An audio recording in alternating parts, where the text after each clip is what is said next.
샬롬 반갑습니다. 9월 11일 목요일 오늘의 말씀입니다. 고통의 나를 피할 오늘의 선택 스바냐 1장 14절에서 2장 3절 말씀입니다. 여호와의 큰 날이 가깝도다. 가깝고도 빠르도다. 여호와의 날의 소리로다. 용사가 거기서 심히 슬피 우는도다. 그날은 분노의 날이요 환난과 고통의 날이요 황폐와 패망의 날이요 캄캄하고 어두운 날이요 구름과 흑암의 날이요 나팔을 불어 경고하며 견고한 성읍들을 치며 높은 망대를 치는 날이로다. 내가 사람들에게 고난을 내려 맹인같이 행하게 하리니 이는 그들이 나 여호와께 범죄하였음이라. 또 그들의 피는 쏟아져서 티끌같이 되며 그들의 살은 분토같이 될지라.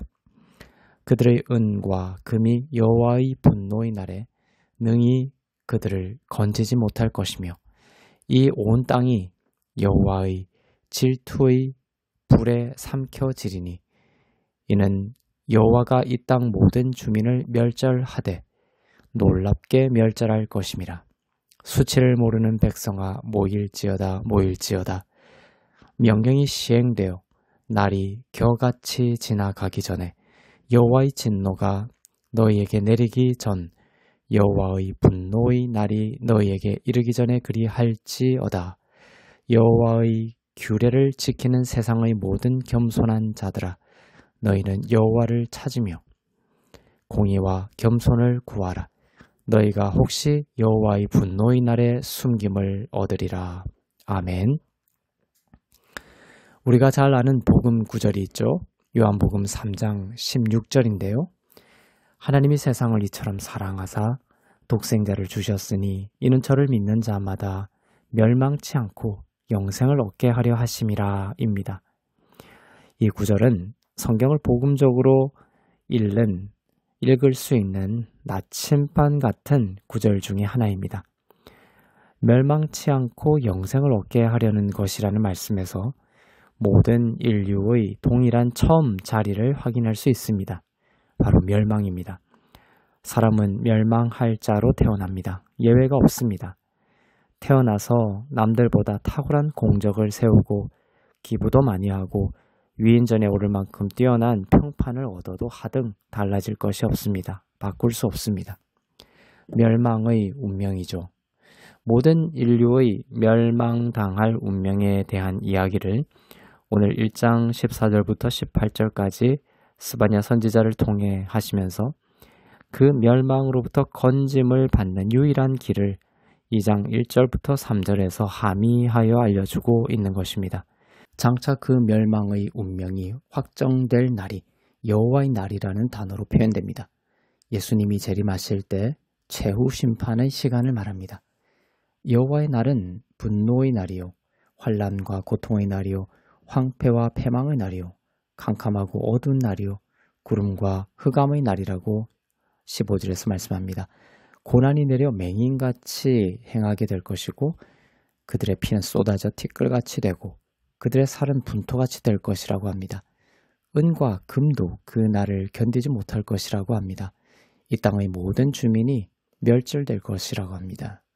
그 원인은 사람들이 여호와께 범죄했기 때문이라고 17절에서 말씀합니다.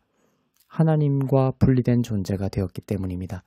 하나님의 형상으로 만들어졌던 살아있던 그들이 이제 하나님과 분리가 되어 영적으로 죽어있는 존재가 된 것입니다. 그래서 성경은 그 날이 오기 전에 이미 그들이 심판을 받은 상황이라고 기록합니다. 죽어있는 상황이고 그날이 오면 그 죽어있는 상태가 영원으로 들어가는 것일 뿐인 것입니다. 인류는 죽은 자로 태어나는 것입니다. 하나님은 이 멸망을 즐겨 하시는 분이 아니십니다.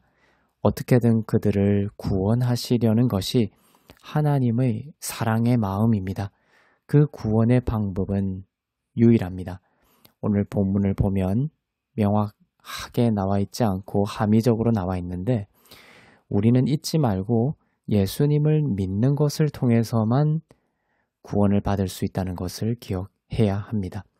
독생자를 주셨으니 누구든지 그를 믿는 자는 멸망치 않고 영생을 얻을 수 있는 것입니다.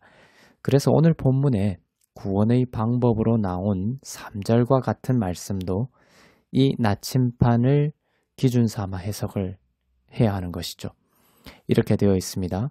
여호와의 규례를 지키는 세상의 모든 겸손한 자들아, 너희는 여호와를 찾으며 공의와 겸손을 구하라. 너희가 혹시 여호와의 분노의 날에 숨김을 얻으리라.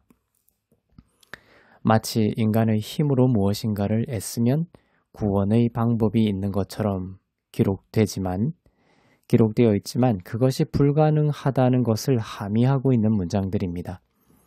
마치 이런 표현과 같습니다. 내일까지 태양에 걸어서 갈 수 있으면 분노의 날에 숨김을 얻을 것이라고 말하는 것과 같습니다. 의에 이르기 위한 공의와 겸손은 사실 불가능합니다. 사람이 죄 가운데 있기 때문입니다. 태양에 가까이 가려고 할수록 타서 죽는 것처럼 공의를 추구할수록 그 공의의 칼날은 추구하는 자를 찌르게 되어 있습니다. 아무리 겸손하려고 애써도 나의 의를 높이는 도구밖에 되지 않는 본질을 마주하게 될 뿐입니다. 누군가가 태양까지 데리고 가야 하는 것과 같습니다. 누군가가 모든 공의를 만족시키시고 하나님이 요구하시는 겸손의 끝까지 가신 분과 연합하여 존재적 일치를 이루는 방법 외에는 없는 것입니다. 멸망치 않고 영생을 얻을 수 있는 방법은 예수를 믿는 방법 외에는 없는 것입니다. 그분만이 하늘 보좌 버리시고 인간이 되시어 십자가를 지시기까지 겸손하셨고 우리가 당할 공의의 심판을 대신 당하셨기 때문입니다. 죄 없으신 분이 우리의 죄를 지시고 우리를 속량하시기 위해 보혈을 흘리셨기 때문입니다. 예수 외에 다른 방법을 찾는 자는 영원히 멸망하게 될 것입니다. 이미 멸망한 자입니다. 그 반대도 확실한 복음입니다. 예수를 믿기만 하면 멸망하지 않고 영원한 생명을 얻게 된다는 것입니다. 영원이라는 헬라어 아에오니소스는 취소되거나 물을 수 있는 성질이 아닙니다. 영원한 하나님이라고 할 때에도 아이오니소스 데오스라고 합니다. 하나님의 영원성은 불변합니다. 그 단어를 믿는 자가 받게 되는 생명에 붙입니다. 그 영원한 생명으로 인해 영원한 의를 입게 되었고 여호와의 큰 날이 이를지라도 분노의 날에 숨김을 받게 될 것입니다. 심판을 받을 자가 이미 심판을 받은 것인 것처럼 예수를 믿고 영생을 얻은 자들은 장차 심판에서 구원받을 뿐만 아니라 오늘 지금 예수의 이름을 부름으로써 진노와 고통에서 벗어날 수 있는 은혜를 베푸셨습니다. 내가 의를 이루려고 노력하는 것이 아니라 예수님이 이루신 십자가의 일을 나의 일로 받아들이는 것이 성경이 말하는 겸손의 본질입니다. 내가 구원받은 것이 나 때문이 아니라 예수님의 보혈의 희생 때문이라는 것을 인정할 때 그 본질적인 겸손으로부터 하나님과 사람들을 향한 겸손이 흘러나오게 되는 것입니다. 오늘 나의 선택은 무엇입니까? 나에게 영생을 주신 유일하신 구원자 예수님을 매 순간 선택하며 오늘을 사는 복된 하루가 되시기를 축복합니다. 기도하겠습니다. 사랑의 하나님 아버지, 예수님의 보혈의 공로가 없었다면 영원한 형벌뿐이고 사망뿐이었던 우리를 부르시고 죄를 사하시고 의롭다 하시는 일 감사합니다. 여호와의 큰 날이 올지라도 그리스도 안에서 건짐을 받을 것을 믿고 감사합니다. 그 사랑과 은혜를 기억하며 하나님이 기뻐하시는 부르심 가운데 빛과 같이 사는 오늘이 되게 하옵소서. 감사드리며 우리 주 예수 그리스도의 이름으로 기도합니다. 아멘.